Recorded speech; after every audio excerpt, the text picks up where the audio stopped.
Okay, so sit down, get you a drink. I'm gonna go refill mine, get you a snack, get cozy, and prepare yourself for this one. Okay, so it has taken me about 2 hours to actually get on here and record this. I did everything under the sun avoiding talking about this, and my guides were like, okay, hello, and I'm like, I know, because it's something I'm still processing pretty easily, but still, like, it is bringing up a lot of things for me.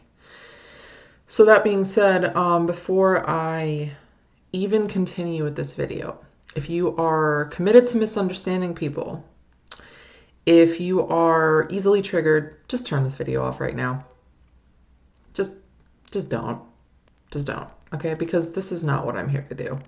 I'm not here to trigger you. I'm not here to start fights with anyone. I'm not here to troll anybody. This is not to offend or anything. This is to actually educate people and get people to really dare to dive deep. I say that a lot, dare to dive deep, and that is a thing I'm committed to. And so therefore, Spirit has definitely pushed me into the deep end with this one. And I'm committed to questioning our beliefs, to challenging them. And this was a layer of that. A layer that had a thick wall around it. So much so that I pushed certain people away, certain spirits away, because that wall was up, it was high, it had security locks on it, and all that stuff. And what's really funny is that this revelation that I'm about to share with you, oh, sorry, just adjusting my camera there. This revelation that I'm about to share with you came through after doing an EFT tapping session with myself, which is really funny. EFT is amazing. I do teach it. I do sessions on it. So if you're curious about what EFT is, let me know. I'd love to help you out with that. It's a wonderful tool because once you know it, it's a tool you can take with you everywhere. But I digress. So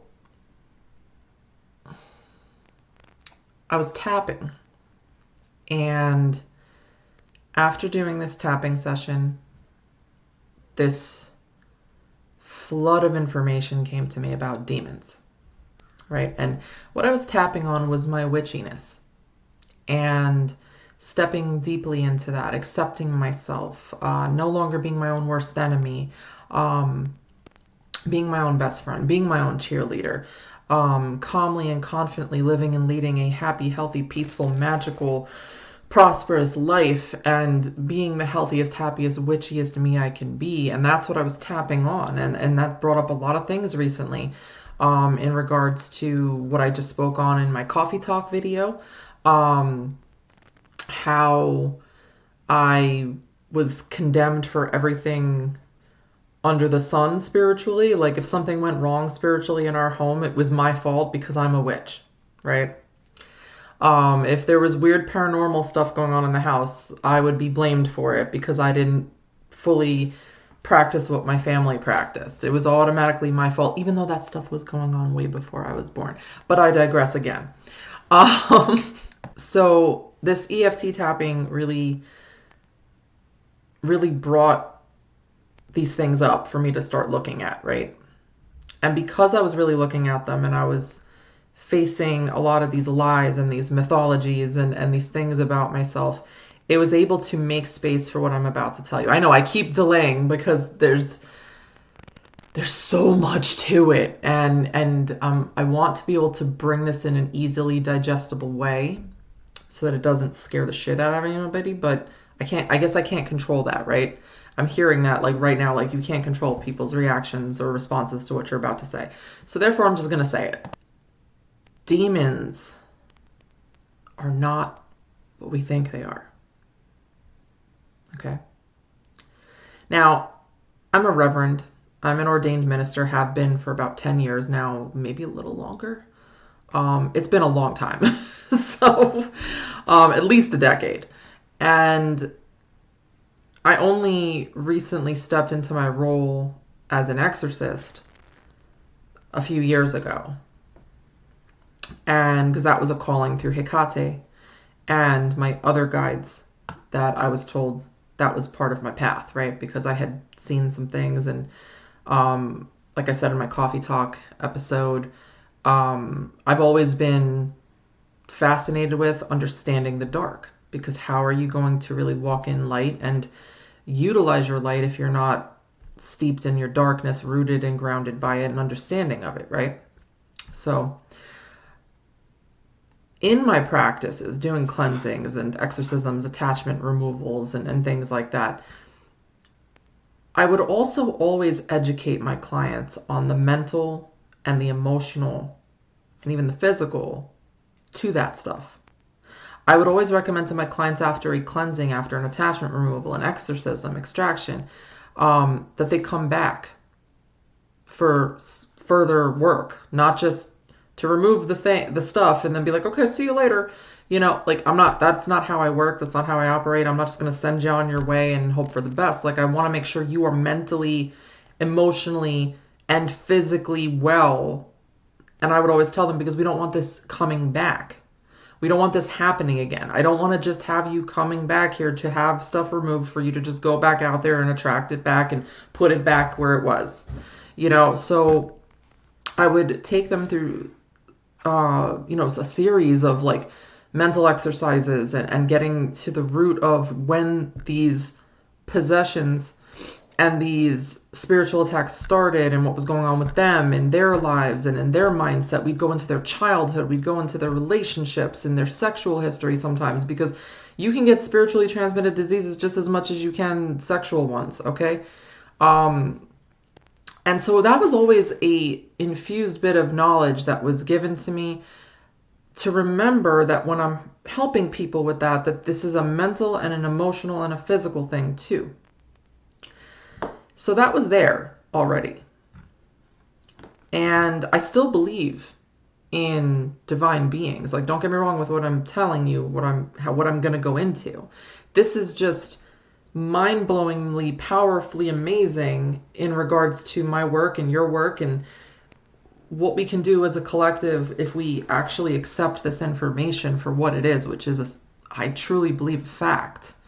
Because there's so much out there that I'm finding out, that my husband's finding out, that is really supporting this download that I received after my EFT tapping session. So, demons are helpers. I can feel it. I can feel the gasp, okay? I can feel the horror. You're just... What? Relax. Relax. I know, I went through the same thing, okay? They are our helpers. They have a different purpose than the... Because demons are angelic too. They're just... Their functionality is different. So their functions are different from, let's say, the archangels, right? And the seraphims and the cherubims and all that stuff. Or the upper world angels, right? That's actually a better way to describe it. The upper world angels work in the upper worlds. As above, so below. But who's in the below? The demons. Demon, it translates to daemon, which just means spirit. Okay? They are of spirit. The spirit. Okay? The spirit has a light and a dark. We can't function without both. We need both. We need to understand both. We need to work with both. Both have medicine to offer us. How can we focus on ascension and virtue if we are not working through our vices and our lower level stuff? These so-called demons, spirits of the lower world, help us through that. That is their function. But they are demonized and called evil because their approach can be a little bit harsher, a little more brash, a little more no nonsense.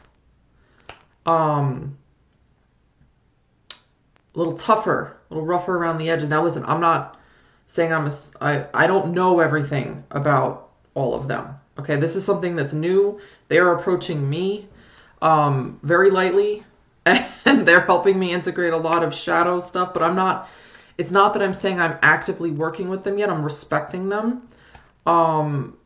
It's more of a research, and that's where I'm at. This is a very beginning healing process for me, okay? But they, hold on a second, my camera needs to focus. Okay. They have a denser, darker, harsher, rough approach because that's the kind of world we're in. That's the world they have to work in. Okay, it's not like the upper realms where it's a little different. Okay, they represent the 7 vices. We call them sins, right? But I call them vices because that's what they are when you really look at them. They're addictions or human struggles, right? They represent those things because they have the medicine, the knowledge, the answers, the assistance that they can give you to navigate through those things in this earthly existence. So you can actually navigate it healthily and detach from a lot of the parasitic ways of thinking and behaving and living. So you can ascend into those upper realms of yourself and of spirit, into your virtues. There are angels that represent the virtues, but how can you get into that virtue if you're not willing to face your vices? How are you going to stay elevated if you're not grounded? How are you only going to look to the light if you're afraid of your own shadow? How are you truly going to be light if you're not looking into your own shadow? If you're not facing your own bullshit? Does that make sense? Okay. This is what I had channeled. Actually, I'm just going to read it to you from my notes. This is what I had channeled, and it's raw and it's scribbly, but this is what I'm basically trying to say, and I hope it makes sense. And if you've already clicked off, that's fine. This will reach those who need to hear this right now, because I feel like as a collective, this is coming up for a reason for many of us. Okay. Never in all my years within the world of metaphysics did I ever think I'd be speaking powerfully, healthily, and positively about the demonic.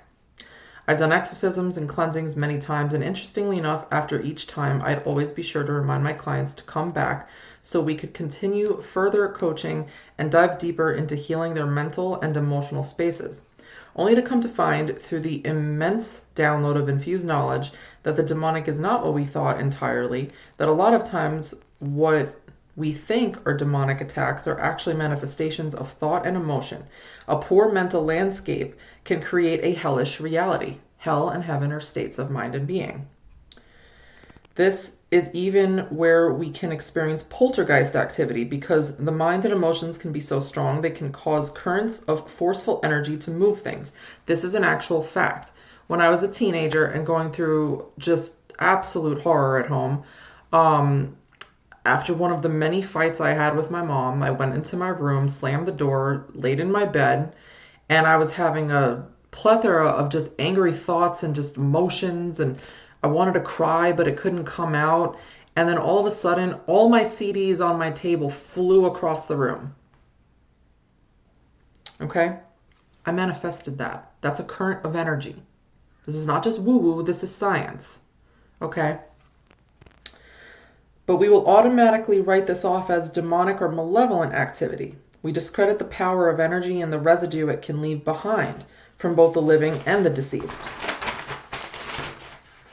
And how that can affect an environment too, but I digress. The demons are shadow workers. Our earthly assistants with wisdom and healing, helpful knowledge that they are wanting and willing us to be waiting and wanting us to be ready. Sorry, when I get into a channel, I scribble and I can't even read my own handwriting sometimes. Waiting and wanting us to be ready to receive so we can grow, ground, root, and free ourselves and ascend or stand more firmly in our light. They're not attacking us. We are attacking ourselves, each other, and they have the tools to help us break the loop and stop hell on earth so that we can rise together and rise against what's keeping us down in slavery. They help us get comfortable in and develop an understanding of our shadow so we can hold on a second. They help us develop an understanding of our shadows so we don't keep running from it and repeating patterns that hurt ourselves and each other. They are deemed evil due to their approach, which can be more dense, harsh, down to earth, and a bit blunt. But that is merely due to the nature of this reality that they work within. Before I finish, it's kind of like, I was using the example with my husband, it's kind of like a mortician, right? They work in the realm of the dead. I actually had a friend who was a mortician, and she had to develop an entirely different mindset than the average person because she was literally restoring dead people, not just old elderly folks who passed in their sleep. I'm talking about she had to restore the faces of dead children. She had to restore the faces of people my age or a little younger. You know, she had to restore the bodies and faces of people who got run over by trucks. You know what I'm saying? Like, that's not something the average person sees, right? So they have to develop a whole different auric field, an energy, a mindset to be able to do that, to be able to respectfully restore the dead and put them in their resting place, you know, and to help them. So they might seem a little bit more morbid or aloof or able to handle things that other people would be horrified at, you know, or they might even have just a darker sense of humor because of the nature of their work.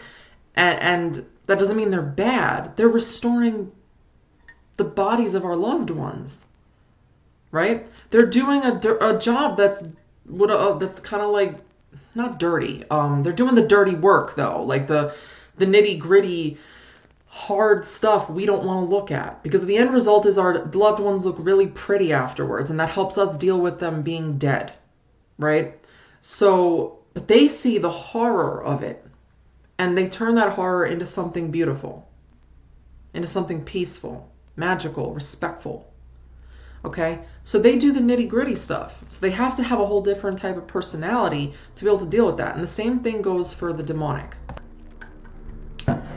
So I finished this transmission by saying light and dark are working together. We have to be humble enough to accept our light and dark too.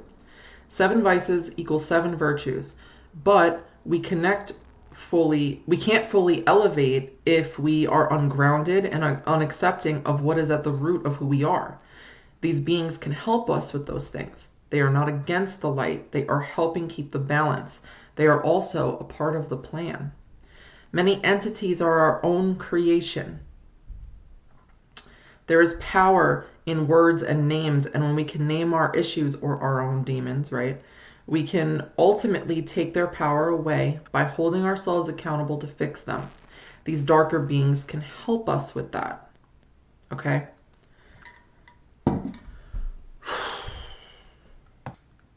Do you know what an egregor is? Do you know what a servitor is? Give me a second. Okay, listen.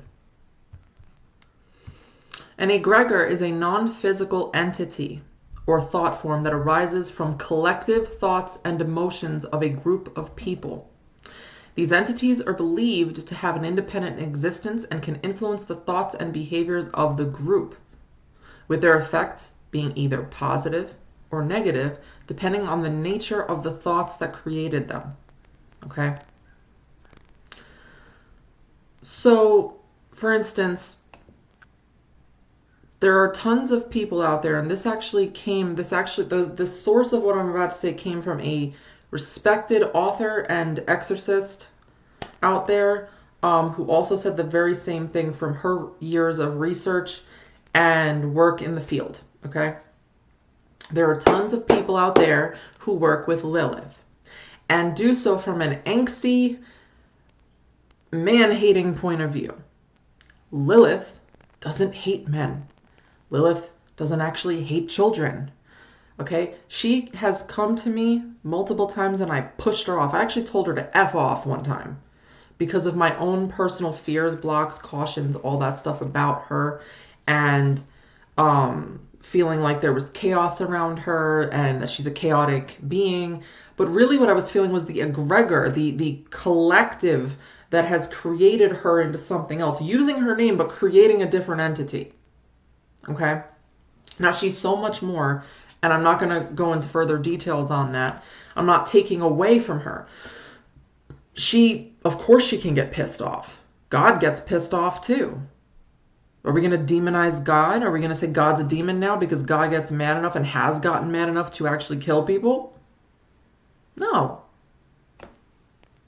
Okay? I'm not going to do to Lilith what other people have done to her, which is make her in according to their image. But when we do that, when we take a name and we try to make it something else, we create an entity. Okay? Now that's just a big example because Lilith is an entity. Like she is a being, a spiritual being. So let's break it down to a smaller thing, right? This is why I did a video last year. I was still pregnant, I think, when I made this video. Yes. Talking about how evil eye, like how it's connected to your own eyes too. The way you perceive things is going to be how you are affected by evil eye from other people. Okay? So this is the same thing in accordance with our own thoughts and perceptions and viewpoints and the way we look at people, the way we look at life. That can create entities. What you think could be spiritual attack is most likely you attacking yourself. We are so creative. Okay? Our thoughts, our emotions, our physical bodies with currents of electricity and the elements, the stars running through us all the time. We can create anything, even what we think is demons. Okay? What we're actually creating is parasites. Parasites are not demons. Demons are more divine, of a divine nature. Parasites do what parasites do. That's why you'll feel like your energy is just dipping out of nowhere. You'll feel like your mood is changing out of nowhere. You'll feel totally unlike yourself, like sick and like nothing is going right and all that stuff. And that's because we create these things. Many people create these parasites. They exist everywhere, which is why extraction work and attachment removal is so common now. It's so important right now. Cleansing, knowing your basics of protection is so important right now because everybody's got their stuff. And if you're not working on your parasites, on your parasitic thinking, feeling, behaving, you're creating more of that. And then it looks like evil eye, or not saying that doesn't exist because it does, but evil eye is just another parasitic entity someone else is creating based off of their own insecurities and jealousy and envy and unhappiness that they're not working on, that these beings can help us with. But because we demonize them and we create servitors of sabotage, what is a servitor, you ask? Let me tell you. Okay, so by the dictionary definition, it says a person who serves or attends on a social superior. Okay, let's go deeper. Is there anything else? Someone who performs the duties of an attendant for someone else. Okay, but what a servitor is, just gonna break it down in simple terms, in the magical, spiritual, metaphysical world, is a being you create for a specific conscious purpose. To serve you. To serve you can create servitors for health. You can create servitors of protection. But evil eye can also be a servitor of sabotage, of destruction and jealousy. We can make those against ourselves when we don't want to work through our own shit. We create servitors of sabotage. That's why, we'll get really excited about doing something, but deep down we're not ready to do it because it challenges something in us. So then magically, right, our car might break down, or the opportunity that we thought we wanted but got afraid of now just slips through our fingers because we're creating these servitors of sabotage and not working on our stuff. We're not working on and facing our darkness. And so therefore it's working against us. We're working against ourselves and creating things out of this. That's why, if we have the power to move things with our energy when we get crazy, intensely upset or whatever, if we have the power to shift the energy in a room where people either feel really good around us or really not good around us, imagine how much we've actually created with our thoughts and feelings that is affecting this planet. Energy gets left behind from generations too. Okay? An egregor could be seen like, for instance, we have an area here in Pennsylvania. I will not mention it because I don't want to offend anybody who may live in that area, but I'm sure they'll agree that with what I'm saying, especially my spiritual friends who live in that area will agree with what I'm saying. I'm not going to mention it though. If you want to know, message me privately, I'll tell you.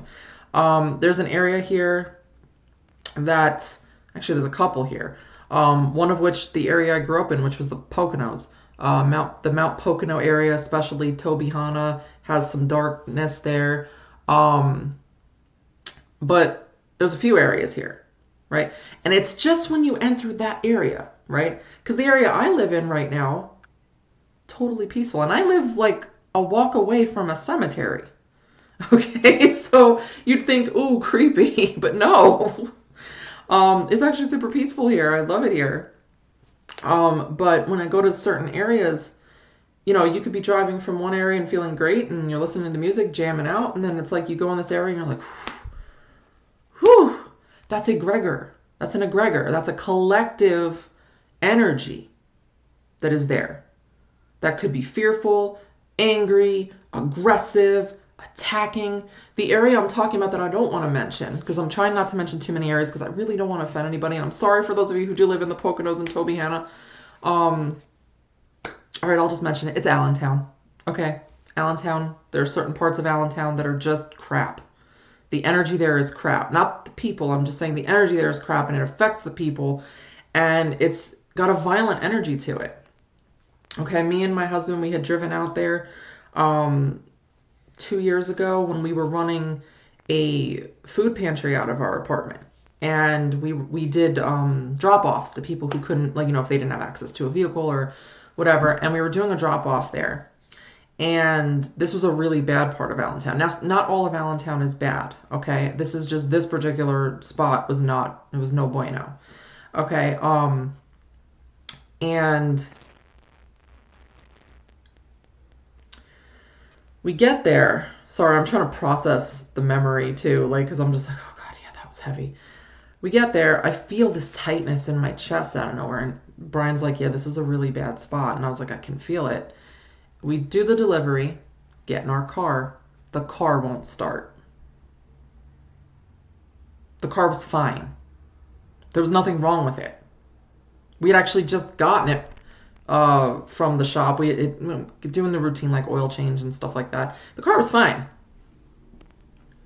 It took us a couple minutes to get her going. It just would not turn on. And that's because the energy there was very violent, very oppressive. And right before we got out of there, somebody almost ran us off the road. Just because. Like it was a random, if my husband is probably one of the best drivers I've ever been with in my entire life. I trust him with my life in a vehicle. He is amazing.